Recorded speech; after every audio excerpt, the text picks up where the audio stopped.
네, 오늘은 출애굽기 32장입니다. 이스라엘이 광야에서 금송아지 우상을 섬겼던 사건과 관련된 내용입니다. 오늘 교회력에 따른 말씀인데요. 교회력에 따르면 오늘 읽은 부분 7절부터지만 사실은 앞부분부터 내용을 알아야 이해를 할 수 있을 거라 생각이 됩니다. 하나님이 이집트에서 노예 생활과 같이 살아가던 이스라엘 백성들을 광야로 인도해 내셨습니다. 이제 광야를 지나면서 이제 최종 목적지는 가나안 땅이라고 할 수가 있겠는데요. 가나안 땅에 들어가서 이제 하나님의 나라를 세우는 것이 가장 최종 목표라고 할 수 있겠습니다. 그런데 그러려면 준비물이 필요합니다. 하나님의 나라를 만들려면 준비물이 두 가지가 필요한데요. 첫째는 하나님의 통치 질서가 정리되어 있는 율법입니다. 율법을 통해 나라가 운영이 되어야 하나님의 나라가 가능한 것이죠. 그리고 두 번째는 하나님과의 계속해서 관계를 유지해야 되기 때문에 제사, 성막이 필요합니다. 율법과 제사, 율법과 성막, 이것이 이제 하나님의 나라를 세우는데 필요한 두 개, 가장 크게 보면 두 개의 준비물이라고 할 수가 있겠는데요. 이 준비물을 어디서 준비하느냐? 바로 시내 광야라는 곳입니다. 그래서 이집트를 나오자마자 3개월에 거쳐서 광야를 지난 다음에 시내 광야라는 곳에서 10개월 정도 머무르면서 이제 율법을 받고 성막을 제작하는 시간을 갖습니다. 시내산에 도착하는 게 출애굽기 19장이니까 레위기를 거쳐 시내산을 떠나는 게 민수기 10장이거든요. 그러니까 모세 오경에서 거의 절반 이상이 이 시내 광야의 10개월에 있는 내용이라고 볼 수가 있겠습니다. 오늘 본문도 역시 이 시내 광야에 머무를 때 있었던 일인 거죠. 원래 하나님은 시내 광야에서 모든 이스라엘 전체에게 율법을 선포하려고 하셨습니다. 출애굽기 20장에 보면 하나님이 모든 백성들이 보는 앞에서 10계명을 선포하거든요. 그런데 이 10계명을 들은 이스라엘 백성들의 반응이 아주 두려워합니다. 하나님이 말씀하시는데 막 천둥이 임하고 벼락이 치고 나팔 소리가 들리고 산에서 연기가 나고 하니까 두려워서 벌벌 떠는 거죠. 그러면서 모세에게 뭐라고 얘기하느냐? 하나님이 우리에게 직접 말씀하시면 우리가 죽을 것 같습니다. 그러니까 당신 혼자서 듣고 당신이 우리한테 전달해달라, 그렇게 요구를 하는 거죠. 그래서 어쩔 수 없이 하나님이 모세를 시내산으로 부르십니다.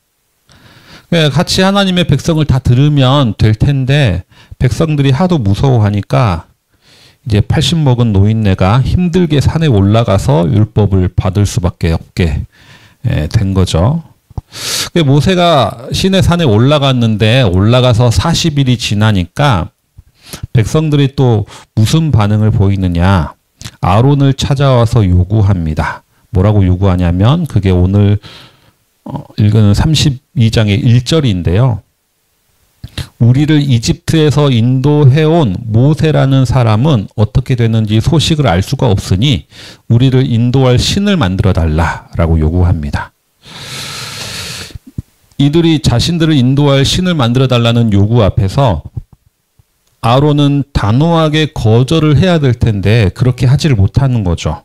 백성들이 우르르 몰려와서 막 아론을 다그치는 상황에서 어떤 생명의 위협을 느꼈을 수도 있고요. 아니면 이대로 백성들이 흩어지거나 이집트로 돌아갈 것 같은 위기감에 뭔가 이들을 묶어둘 수 있는 하나의 상징적 존재가 필요하다고 아론이 생각했을 수도 있고, 어쨌거나 아론은 이들의 요구대로 신을 만들어 줍니다. 그게 금송아지 모양으로 만들게 되거든요. 고대 근동 지역에서, 이집트와 근동 지역에서 흔한 신의 모양, 힘과 풍요를 상징하는 금송아지 우상들을 보고 눈에 익숙한, 많이 친숙한 모양으로 이 금송아지로 우상을 만듭니다. 그리고 나서 이걸 보여주면 뭐라고 하느냐?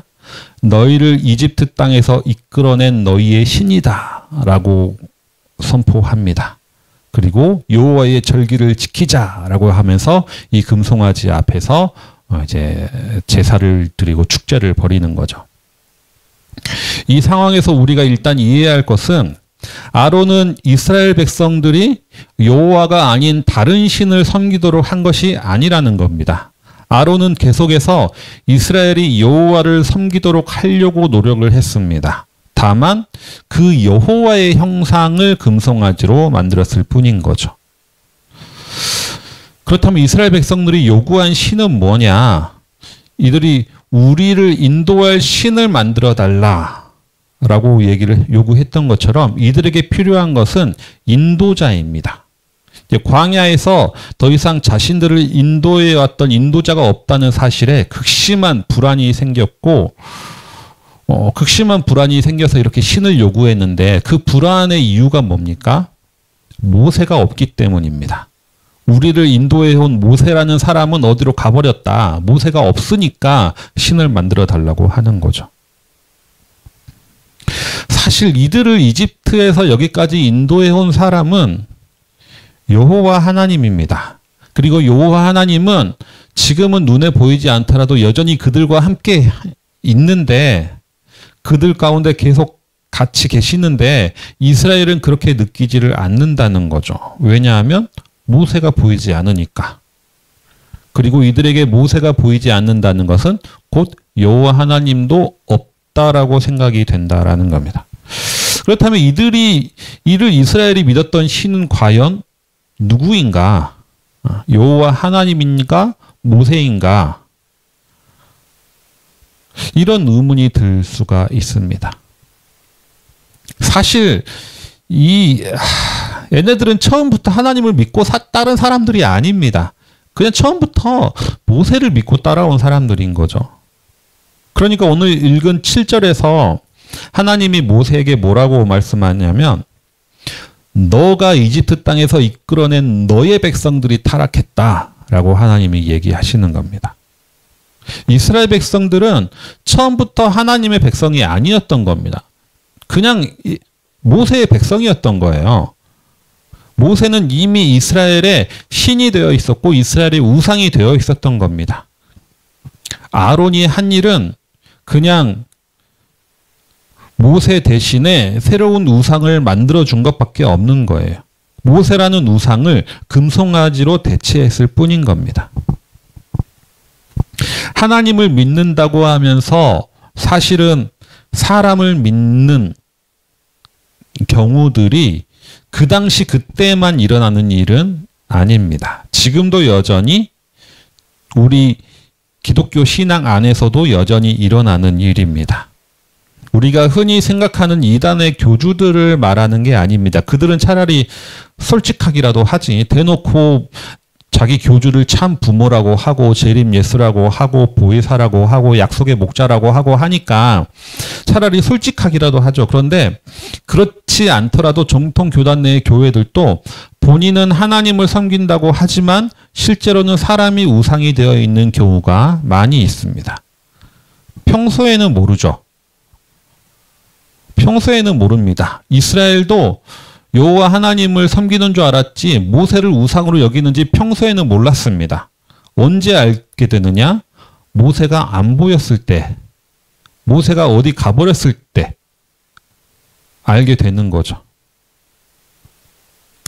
어떤 교회는 담임 목사가 은퇴할 때 비로소 알게 됩니다. 하나님이 그 교회 주인이었는지 아니면 목사였는지. 평소에는 모르죠. 하지만 그 목사가 은퇴할 때 되면 알게 되는 겁니다. 평소에는 모릅니다. 내가 믿고 신뢰하던 분이 하나님이었는지 목사였는지 모릅니다. 하지만 그 목사가 무슨 범죄를 저질렀다거나 죄를 지었다거나 목사로서의 자격이 없다는 것을 알게 되었을 때 그래도 그 사람이 없으면 나는 신앙생활을 할 수 없다라고 느껴진다면 과연 나는 여호와를 섬긴 것인가? 아니면 사람을 섬겼던 것인가? 고민해 볼 필요가 있는 거죠. 이스라엘 백성들이 모세 대신에 금송아지로 만족한 이유는 뭘까요? 내 불안을 해소할 수 있으니까요. 금송아지가 진짜 광야에서 길을 인도해 줄 것이라고 생각했을까요? 그렇진 않을 겁니다. 하지만 하나님 부지의 불안을 잠재할 수 있는 도구로는 가능한 것이죠. 이들에게 필요한 신이라는 것은 그저 심리적인 안정과 위안을 주는 존재인 것이었던 겁니다. 길은 그냥 내가 선택하면 되는 거죠. 굳이 길을 인도해 줄 신이 필요하지 않습니다. 길은 내가 선택하면 되고 금송아지는 내가 데리고 갈 수 있으니 내가 선택한 길이 여호와의 길이라는 것을 확신시켜 줄 우상만 필요했다는 거죠. 우리가 우리의 길을 인도해 줄 인도자가 필요하다. 이런 사람은 하나님을 신뢰해야 됩니다. 하지만 인도자는 필요 없고 내 불안을 해결해 줄 대상이 필요하다. 우상이 필요한 거죠. 진리의 길을 걷기를 원하고 옳은 길을 걷기를 원하는 사람은 하나님을 찾아야 됩니다.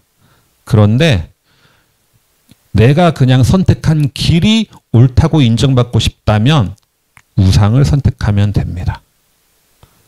하나님은 우리 내면의 불안을 완벽하게 없애주시는 것에는 별로 관심이 없으신 것 같습니다. 왜냐하면 불안한 마음이 있어야 더 진리에 가까워진다고 생각하시는 것 같아요. 하나님의 뜻이 그런 것 같아요. 그런데 그렇기 때문에 하나님을 찾는 사람은 하나님을 구하는 사람은 불안을 견딜 수 있어야 됩니다. 모세가 눈에 보이지 않는 상황을 견딜 수 있는 사람이 모세가 아니라 하나님이 나의 인도자임을 아는 사람인 거죠. 이 금송아지를 섬기고 있는 모습을 본 하나님은 모세에게 말씀하십니다. 나는 이 백성들을 살펴보았다. 얼마나 고집센 백성이냐. 하나님이 보시기에 우상을 섬긴다는 건 고집이 세다는 겁니다. 왜냐하면 내 뜻대로 하겠다는 뜻이기 때문에 그렇습니다. 그러면서 말씀하시는 거죠. 나 말리지 마라. 그들을 완전히 없애고 너로 다시 한번 큰 민족을 이루겠다. 나 말리지 마. 여기 하나님이 나 말리지 마라고 말씀하시는 거는 말리라는 뜻일까요? 말리지 말라는 뜻일까요? 누군가 화나가지고 야, 나 말리지 마. 나 말리지 마. 나 저 사람한테 한다. 말리지 마. 라고 말한다면 말리기를 원하는 걸까요? 말리지 말라는 말일까요? 진짜 말리기를 원치 않으면 애초에 이런 말도 안 하겠죠. 하나님이 말씀하십니다. 나 말리지 마. 나 저 민족 말살해버린다. 말리라는 말씀입니다. 그래서 모세가 하나님을 말리는 거죠. 어찌하여 주님께서 이집트 땅에서 이끌어낸 주님의 백성에게 노하십니까? 하나님은 모세에게 뭐라고 말씀했습니까? 너가 이끌어낸 너 백성이다 라고 말씀하셨는데 모세는 주님이 이끌어내신 주님의 백성이라고 대답을 하는 거죠. 그리고 선조들에게 하신 약속을 기억해달라고 간구합니다. 그러자 하나님은 재앙을 거두셨습니다. 여기까지가 오늘 읽은 본문인 거죠. 어떻게 보면 저는 그런 생각도 해봅니다. 모세의 간구가 하나님한테 설득력이 있었다기보다는 하나님이 그냥 모세가 본인을 말리기를 기다리고 계셨다라는 느낌이 더 강한 것 같습니다. 그럼에도 불구하고 모세에게 이렇게 분노를 드러내시는 이유가 뭘까요? 어쩌면 모세의 반응이 하나님께 더 중요하지 않았을까라는 생각을 해봅니다. 특히 하나님의 분노를 잠재우는 모세의 말이 무엇입니까? 이 백성은 주님의 백성입니다. 라는 모세의 고백입니다. 이스라엘이 모세의 부재에 불안해하는 것은 어떻게 보면 이미 이루어진 일입니다. 어쩔 수가 없습니다. 그만큼 이스라엘은 모세를 의지하고 있었다는 거죠. 근데 중요한 건 이스라엘이 의지하는 모세가 이스라엘을 어떻게 생각하느냐인 거죠. 모세가 그래도 끝까지 이들은 하나님의 백성이다. 내 백성이 아니라 하나님의 백성이다라고 생각한다면 회복의 가능성이 있는 겁니다. 그런데 그 모세마저 역시 내가 없으면 안 되네라고 생각을 한다면 그때는 정말 큰 문제가 되는 거죠. 그러나 끝까지 모세는 하나님께 이들은 주님의 백성입니다 라고 고백을 하는 거죠. 교회를 개척하고 크게 부흥시킨 목사님들이 자신들이 교회를 놓지 못하는 이유, 은퇴할 때가 되어도 교회를 놓지 못하는 이유는 이 교회는 내가 없으면 안 된다라는 생각 때문이라고 합니다. 근데 문제는 내가 없으면 안 된다라는 그 생각이 결국은 교회를 하나님의 것이 아니라 내 것이라고 생각하게 만드는 것이죠. 교회뿐만이 아니라 다른 모임이나 공동체도 마찬가지입니다. 여긴 내가 없으면 안 된다. 내 것이라고 생각하는 것일 수도 있습니다. 아니면 친구를 대할 때, 연인을 대할 때, 또는 자식을 대할 때 저 사람은 내가 없으면 안 된다. 어쩌면 내가 그 사람에 대한 소유의식을 가지고 있을 수도 있습니다. 모세가 하나님을 더 확실하게 설득한 내용은 오늘 읽지는 않았지만 32장 32절에 있습니다. 우리가 흔히 323 기도라고 하는데 32장 32절. 그들의 죄를 용서해 주십시오. 아니면 주님의 책에 내 이름을 지워 주십시오. 라고 얘기합니다. 주님의 책이라는 건 생명책이죠. 생명책에 자기 이름을 지워달라. 나는 죽어도 좋으니 백성들만은 살려달라라는 모세의 기도입니다. 나는 없어도 된다라는 거죠. 내가 없으면 안 된다는 것이 아니라 나는 없어도 된다라는 모세의 고백입니다. 왜냐하면 이스라엘은 내 백성이 아니라 하나님의 백성이기 때문인 거죠. 모세가 시내 산 40일 동안 올라가 있자 이스라엘은 불안이 생겨났습니다. 모세가 눈에 보이지 않자 하나님이 없는 것처럼 느꼈기 때문인 거죠. 하지만 이 순간 하나님은 모세에 뭐라고 말씀하십니까? 나는 이 백성을 살펴보았다 라고 말씀하십니다. 나를 인도하시는 하나님이 내 주변에 없다고 느껴질 때 사실은 하나님은 나를 살펴보시고 있습니다.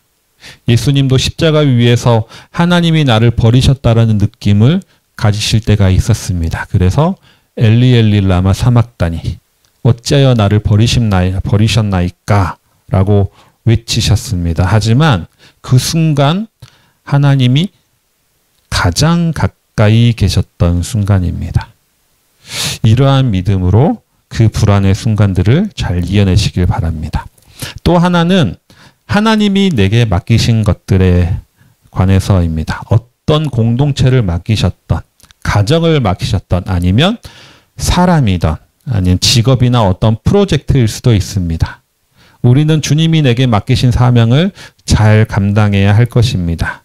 그런데 이것을 잘 감당하기 위해 필요한 것은 뭐냐? 이 모든 것이 나의 소유가 아니라 하나님의 것임을 깨닫는 겁니다. 모세가 이스라엘을 위해서 중보하고 간구할 수 있었던 이유는 이 백성이 나의 것이 아니라 주님의 것임을 알고 있었기 때문입니다. 나는 생명책에 지워지더라도 이 백성만은 살려달라고 간구할 수 있었던 거죠. 이렇게 내게 맡기신 모든 것이 하나님의 것임을 깨닫고 주님 주신 사명을 잘 감당해 나가시는 모든 성도님들 되시길 바랍니다. 주신 말씀 기억하시면서 내일을 바라오며 기도 함께 드리겠습니다.